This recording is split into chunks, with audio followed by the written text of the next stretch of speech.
di bawah mentari.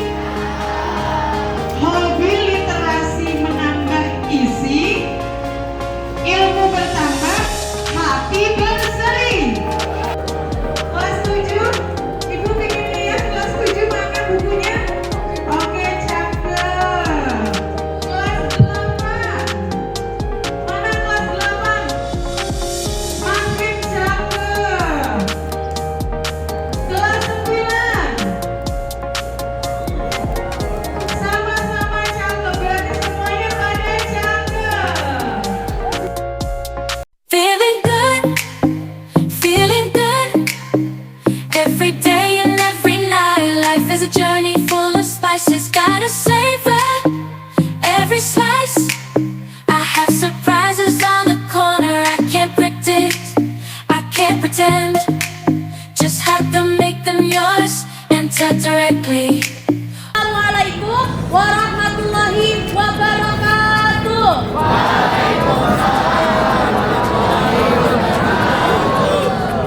Perkenalkan, sebelumnya namaku Azalea Hasna Amira dari kelas 73 akan menceritakan suatu buku yang telah aku baca. Ini berjudul Talent.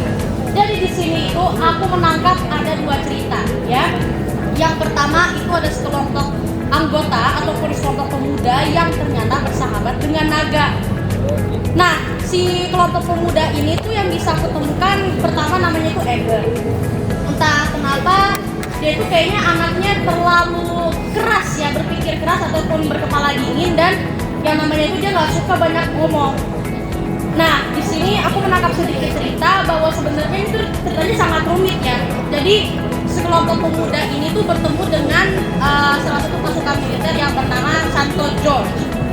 Ya, Santo George. Jadi itu jadi seperti kalian tahu kan kalau misalnya prajurit itu kan memang sangat tegas ya. Jadi kalau melatih pun tidak bisa salah-salah, apalagi prajurit yang dari Eropa. Biasanya prajurit dari Eropa itu lebih galak dari kita. Kenapa? Karena mereka kan sebenarnya supaya negerinya itu lebih aman, dan karena mereka juga merupakan negara yang maju. Jadi biasanya tingkat militernya lebih tinggi daripada kita. Nah, di sini ternyata ada perlawanan terhadap naga-naga liar ya. Jadi itu ceritanya ada gabungan fantasi dengan gabungan cerita nyata. Kalau di nyata, kita kan militer itu buat perang kan, perang antar manusia kan, betul nggak? Nah, kalau di cerita ini, pemudanya bertarung dengan naga. Naganya jahat atau baik sih? Sebenarnya sih jahat naganya ya. Jadi yang aku tangkap itu sebenarnya dia menggunakan senjata dan katanya pernah dianggap bodoh. Kenapa dianggap bodoh? Karena kan nggak mungkin manusia melawan naga masa pakai senjata. Senjatanya begitu pistol lagi. Yang mana mungkin kan? Udah tahu naganya badannya lebih besar dari kita.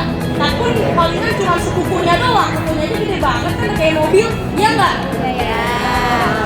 Nah, makanya di situ kita tuh jadi orang jangan menganggap teman sendiri kita bodoh. Karena malu ya. Kalau misalnya nih kalian punya teman sekelas, di mata kalian itu yang nggak pinter, alah biasa-biasa aja, gua mah tinggal sampingin doang pakai akademik gua.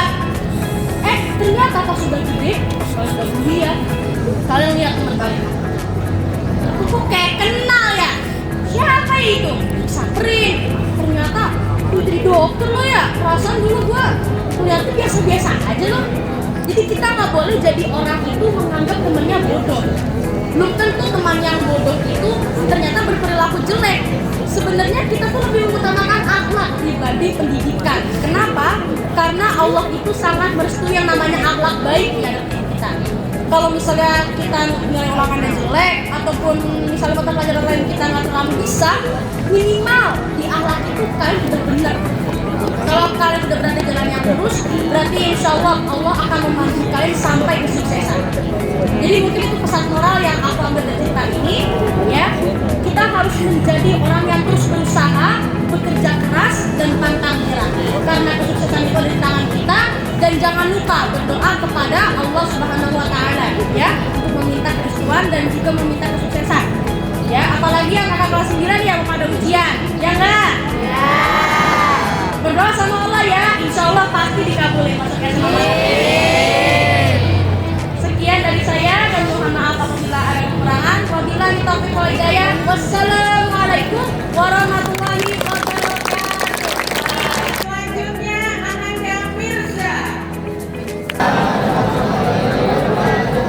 Selamat pagi semuanya. Jadi pada hari ini saya mau review buku yang udah saya baca, judulnya Ketika Ceritaku Jadi Bahagiamu. Ini kayak gini. Ada di suatu hari ada seorang keluarga punya bapak. Nah bapaknya itu marahan, galak bapaknya itu dari satu hari marah. Bapaknya itu nggak mau, padahal orang itu dia sendiri yang marah, dia nggak ada gitu. Nah, anaknya bilang gini, apa ya? Harus itu kan kalau kita harus sabar. Kalau misalnya punya barang gitu, terus kita harus ingat gimana kita ada barang. Oke, sekian aja dari saya. Terima kasih. Assalamualaikum warahmatullahi wabarakatuh. Amanda Sri.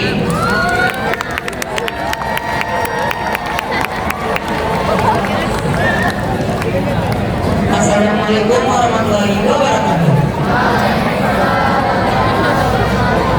Perkenalkan, nama saya Muhammad Andriansa dari kelas 8. Hari ini saya akan review buku yang berjudul Sang Mimpi karya Andre Hirata, novel kedua dari tetralogi Astaga. Buku ini berisi 3 orang sahabat yang berusaha untuk mencapai impiannya walaupun terbatasnya ekonomi dan tempat tinggal yang jauh dari perkotaan. Dia tinggal di desa yang bernama Bitung. Desa ini sangat jauh dari kata desa yang layak karena ekonominya saja kurang, fasilitas pendidikannya juga kurang. Tapi impian dari 3 sahabat ini adalah yang sangat besar karena ingin merantau ke luar negeri. Tetapi 3 sahabat ini tidak hanya berhenti dalam berusaha, dia tetap pantang menyerah dan terus berusaha untuk mencapai impiannya. Sampai di suatu saat mereka mungkin saja gagal untuk mendapatkan peluang ke luar negeri. Tapi mereka tidak berhenti di situ saja, mereka tak mencari peluang.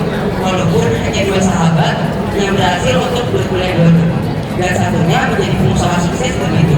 Nah, yang dapat diambil dari buku ini adalah selain apapun fasilitas pendidikannya, ekonominya terbatas, tapi kamu tetap bisa sukses. Sekian review dari saya. Wassalamualaikum warahmatullahi wabarakatuh. Tolong rajin membaca karena dengan membaca ini adalah jendela dunia. Kenapa? Pendidikan adalah